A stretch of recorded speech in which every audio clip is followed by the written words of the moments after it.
قرآن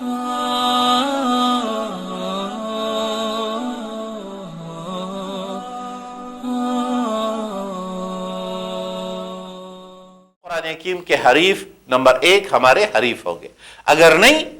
تو پھر وہی ہوگا جو ہم کر رہے کہ ان حریفوں کو تو ہم نے حریف نہیں بنایا، تو پھر قرآن حکیم کے ان سینکڑوں آیات کا مصداق ہم کیا کرتے ہیں کہ اپنے ارد گرد اپنے پڑوس میں ان کا مصداق بناتے اور انہی کے ساتھ الجھ کر زندگی گزار دیتے۔ دوسرے نمبر پر جو ملحدین تھے،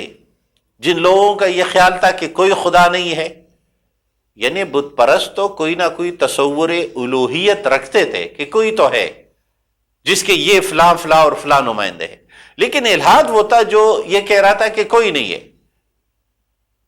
جیسے کہ آج بھی ملحدین کا یہ خیال ہے کہ کسی حادثے کے نتیجے میں یہ کائنات بنی، کسی حادثے کے نتیجے میں انسان بنا، اور حادثے ہی کے نتیجے میں یہ سب کچھ ہو رہا ہے۔ گویا حادثات ہو رہے ہیں، اتفاقی واقعات ہو رہے، کوئی منظم کریٹر نہیں ہے جس نے یہ سب کچھ سوچا اور اس کے فیصلے کے تحت یہ سب کچھ ہو رہا ہے، یا کائنات کا کوئی منصوبہ ہے، یا انسان کسی مقصد کے لیے پیدا کیا گیا ہے، یا اس کائنات میں موجود ہر شے کا کوئی مقصد ہے، یا بعد میں کوئی آخرت کا یا کسی دوسری زندگی کا تصور ہے۔ یہاں تک کہ ان لوگوں کا مشہور جملہ جو آج ہے، اس وقت بھی قرآن حکیم اس کو ذکر فرماتا ہے کہ یہ لوگ کہتے ہیں وَمَا يُهْلِكُنَا إِلَّا الدَّهْرُ، کہ ہمیں تو زمانہ ہلاک کرتا ہے، زمانے کے حادثات ہیں، کبھی پیدا ہوتے ہیں کبھی مر جاتے ہیں۔ تو یہ الحاد آج موجود ہے یا نہیں؟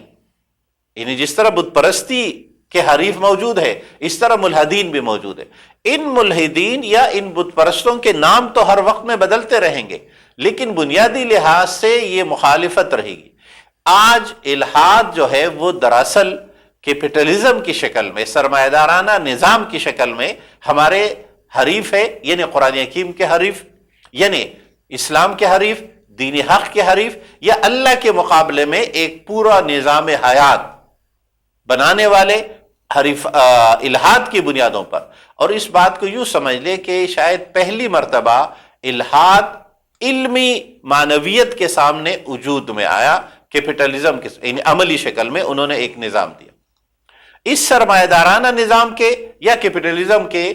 3 بنیادی عقائد ہیں، جس طرح کے اسلام کے 3 بنیادی عقائد ہیں۔ ہم اپنے ایک الگ ویڈیو میں اسلام کی بنیادی عقائد اور کیپٹلزم کے بنیادی عقائد پر تفصیل سے بات کریں گے۔ آج صرف نام یاد کر لیں کہ اسلام کے بنیادی عقائد 3 ہیں: توحید، رسالت اور آخرت۔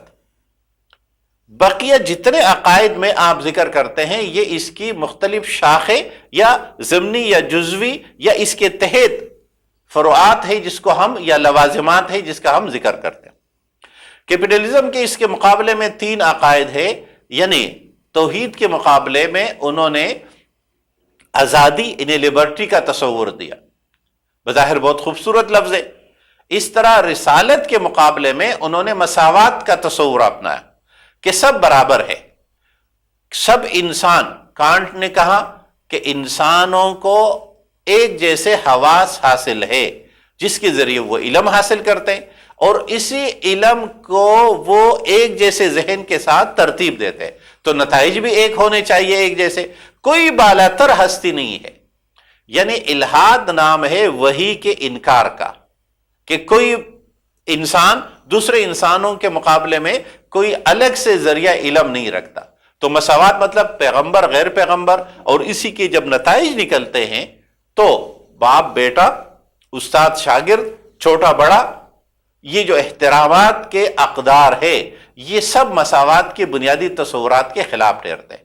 تو رسالت کے مقابلے میں مساوات، اور تیسرا جو اہم عقیدہ ہے یعنی عقید آخرت، اس کے مقابلے میں سرمایہ دارانہ نظام یعنی کیپٹلزم کا عقیدہ ہے ترقی، کہ مقصود ہر حال میں سرمایہ میں بڑھوتی، یہ ترقی اگر ہوگی تو تب تو مفید ہے۔ تو تمام چیزیں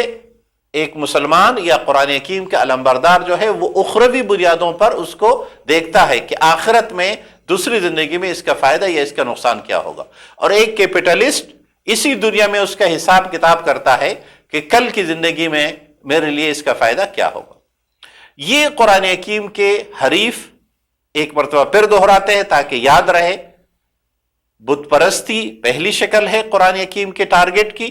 دوسری شکل ہے الحاد کی، تیسری شکل ہے یہودیت کی، اور چوتھی شکل ہے قرآن حکیم کے مخالفین جن کو قرآن حکیم ٹارگٹ کرتا ہے وہ عیسائیت ہے۔ اور ان کے تمام گروپس جتنے ہیں ان سب کو قرآن حکیم ان کے عقائد اور تصورات کو بیان کرتا ہے۔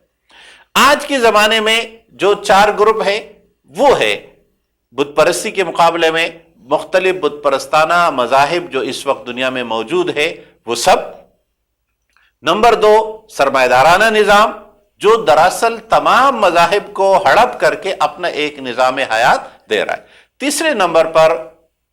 یہودی آج بھی اسی طرح موجود ہے جس طرح نزول قرآن کے وقت ہے۔ قرآن حکیم جن 400 آیات میں یہودیت کے ذکر کرتا ہے، ان کے عقائد کا، ان کے تاریخ کا، ان کے کرتوتوں کا، اور ان جرائم کو بیان کرتا ہے جن جرائم کی بنیاد پر یہودیت کو اللہ تبارک و تعالی نے مسلمانوں کو ان کے مقابلے میں سمجھانے اور تربیت کے لیے پورے قرآن حکیم کے یہ 400 آیات۔ چوتھے نمبر پر جن عیسائیوں کو، انہیں نصارہ کو قرآن حکیم ذکر کرتا ہے تو وہ بھی آج اسی طرح موجود ہے، اور یہی نصارہ کے ساتھ مسلمانوں کے تعلق کی بنیادیں کیا ہوں گی، کس حد تک تعلقات ہو سکتے، یہ سب قرآن حکیم نے اس وقت بیان کر کے دیا۔ گویا قرآن حکیم کے حریف جس طرح نزول قرآن کے وقت موجود تھے، رسول اکرم صلی اللہ علیہ وسلم کے اولین مقابلین جس طرح آپ کے حیات مبارکہ میں، جس طرح خلفائے راشدین کے وقت میں اپنی دشمنی کے ساتھ موجود تھے، اس طرح دین حق کے مقابلے میں جو خود ساختہ تصورات انسانوں نے اپنائے تھے وہ اس وقت کے جو تھے وہ آج بھی ہے۔ لہٰذا ہم مسلمان بھی قرآن حکیم کے ان حقیقی حریفوں کے مقابلے میں آج نبرد آزما ہوں گے، تو تب تو گویا ہم قرآن حکیم کو ان مراحل میں گزر کر ان لوگوں کے ساتھ کشاکش اختیار کر کے سمجھ بھی سکتے ہیں، سیکھ بھی سکتے ہیں اور مقابلہ بھی کر سکتے ہیں۔ اور اگر قرآن حکیم کی یہ تمام تعلیمات ان کے حقیقی حریفوں کے مقابل میں نہیں ہوں گی تو گویا ہم اس مقابلے میں پوری طرح مسلح نہیں ہوں گے۔ اب اس کے بعد یہ سوال بڑا اہم ہے کہ قرآن حکیم کے حلیف کون ہے؟ یہ تو حریف ہو گئے، اور ان سب کا مقابلہ قرآن حکیم کیسے کرتا ہے؟ قرآن حکیم تو ایک کتاب ہے، ایک کتاب ناطق، ایک بولتا زندہ جاوید کتاب، جس کے تعلیمات ابدی اور ہمیشہ کے ہیں۔ تو جب تک یہ حلیف، یہ دوست، یہ ساتھی، یہ علمبردار سامنے نہیں ہوگا تو قرآن اپنے حریفوں کا مقابلہ کیسے کر پائے گا؟ تو آئیے ان کا ذکر کرتے ہیں کہ قرآن حکیم کے یہ حقیقی حلیف کون ہے، قرآن حکیم کے یہ حقیقی ہمنوا کون ہے۔ قرآن حکیم اس کے لیے جو لفظ استعمال کرتا ہے وہ امت کا لفظ ہے۔ قرآن حکیم نے فرمایا ان ھذہ امتکم امۃ واحدہ وانا ربکم فاعبدون، یہ سورہ انبیاء، اور دوسری جگہ فرمایا فاتقونی۔ انہیں قرآن حکیم امت کے تصور کو مسلسل دہراتا ہے، اور ہر نیک کام کی بنیاد، ہر آنے والی تعلیم کی بنیاد، ہر آنے والی وحی کی بنیاد، قرآن حکیم کی ہر آیت کا مقصد نزول اس امت کا وجود اور اس امت کا استحکام ہے۔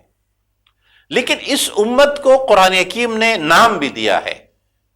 جیسے کہ اس آیت میں فرمایا کہ اے نبی کریم صلی اللہ علیہ وسلم تیری یہ امت ایک ہی امت ہے، یہ ایک یونٹی ہے، ایک یونٹ ہے، یہ ناقابل تجزی ہے، یہ امت تقسیم نہیں ہوگی۔